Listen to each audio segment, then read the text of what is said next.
ची बातमी सध्या मुसळधार पाऊस काही भागामध्ये सुरू आहे आणि सह्याद्रीच्या कडेकपाऱ्यांचा जर आपण विचार केला तर अक्षरशः निसर्गाचा आविष्कार या ठिकाणी सुरू असल्याचं बघायला आपल्याला मिळतं।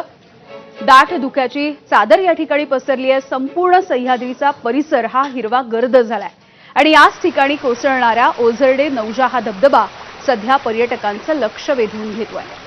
सह्याद्रीच्या उंच कड्यावरून फेसाळत कोसळणारा हा धबधबा, त्याच्या सभोवतालचं मनमोहक असं वातावरण आणि निसर्गानं उधळलेली हिरवाई ही पर्यटकांना भुरळ घालते आहे। पावसाळ्यामध्ये खुललेलं हे निसर्ग सौंदर्य अनुभवण्यासाठी, आपल्या डोळ्यांमध्ये कॅमेऱ्यांमध्ये साठवण्यासाठी राज्यभरातून लाखो पर्यटक या ठिकाणी पोहोचतात। ओझरडे नौजा धबधबा सध्या पर्यटकांचं प्रमुख आकर्षण देखील ठरतोय।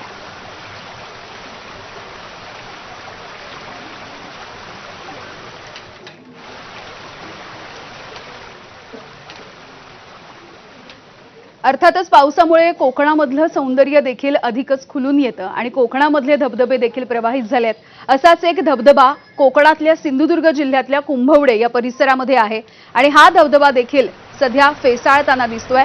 सिंधुदुर्गच्या कुंभवडे गावामधला बाबा धबधबा हा इतर धबधब्यांपेक्षा काहीसा वेगळा आहे। उंचावरून कोसळत असताना धबधब्याच्या खाली जाऊन एका गुहेमध्ये राहून कोसळणाऱ्या पाण्याच्या तुषारानं भिजण्याचा आनंद सगळे पर्यटक घेऊ शकतात। धबधब्याच्या पायथ्याशी एक भली मोठी गुहा आहे, त्यामुळेच हा धबधबा इतरांपेक्षा वेगळा ठरतो। उंचावरून कडेकपाऱ्यांमधून फेसाळत कोसळणारा पांढरा शुभ्र हा जलप्रपात बाबा धबधब्यापर्यंत जाण्यासाठी ट्रेक देखील आपल्याला करावा लागतो आणि या ट्रेकच्या दरम्यान जात असताना वाटेत अनेक छोटे मोठे धबधबे लागतात। माजी विधानसभेचे अध्यक्ष बाबासाहेब कुपेकर यांची ही खासगी जागा आहे आणि त्यांच्याच नावावरून या धबधब्याला बाबा धबधबा असं नावही पडलंय।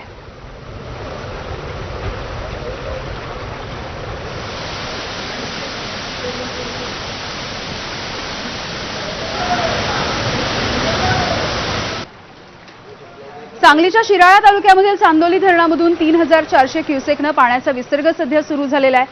पाणलोट क्षेत्रामध्ये सुरू असलेल्या पावसामुळे धरणामध्ये पाण्याची आवक सध्या वाढती आहे। धरणाच्या या पाणलोट क्षेत्रामध्ये पाऊस कायम राहिला किंवा पाण्याची आवक आणखी वाढली तर परिस्थितीनुसार हा विसर्ग आणखी वाढवला जाऊ शकतो। गावांमधील नागरिकांनी सतर्क राहावं, नदीपात्रामध्ये जाणं टाळावं, जनावरं, शेतीची अवजारं आणि इतर साहित्य सुरक्षित ठिकाणी हलवावं असं आवाहन देखील प्रशासनाच्या वतीनं करण्यात आलंय।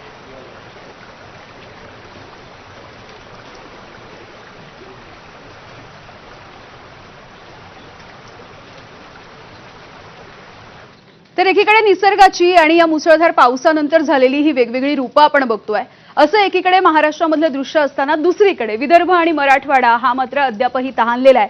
काही भागांमध्ये तर अजूनही पाण्याची पातळी जी आहे धरणांची ती मृत साठ्यामध्ये देखील बघायला मिळते आहे।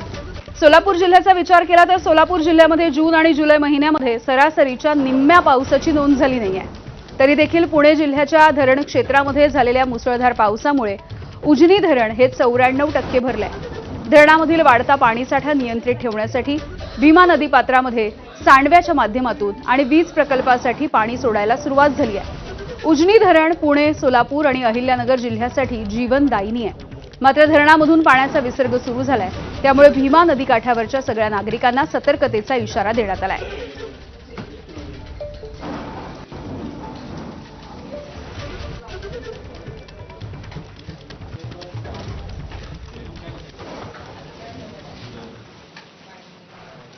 नाशिक जिल्हा आणि या संपूर्ण परिसरामध्ये गेल्या काही दिवसांपासून मुसळधार असा पाऊस पडतोय आणि त्यामुळे गोदावरीला पूर आलेला होता। ही पूर परिस्थिती अजूनही कायम असलेली दिसतेय। सलग 5वा दिवस आहे ही पूरस्थिती अद्यापही कायम आहे। गोदा काठावरची अनेक मंदिरं अजूनही पाण्याखाली गेली आहेत। दुतोंड्या मारुतीच्या छातीपर्यंत पाणी पोहोचलंय।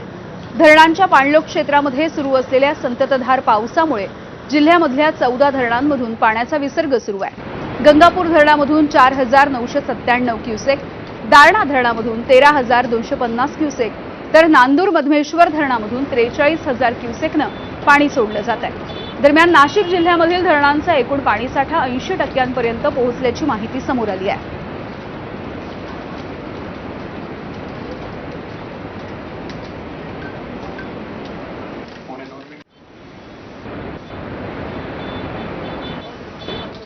भंडारा जिल्ह्यामध्ये दुपारपासून सर्वदूर मुसळधार पावसानं हजेरी लावली आणि या सगळ्याचा फटका परिवहन महामंडळाच्या विभागीय कार्यालयामधल्या इलेक्ट्रिक बस चार्जिंग स्टेशनला बसलाय।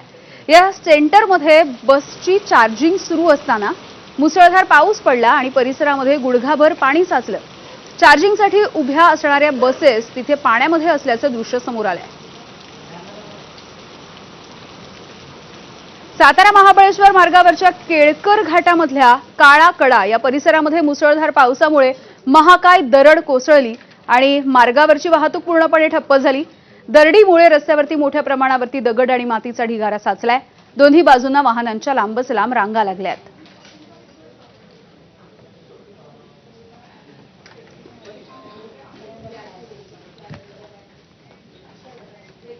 आणि यानंतर बुलेटिनमध्ये पुन्हा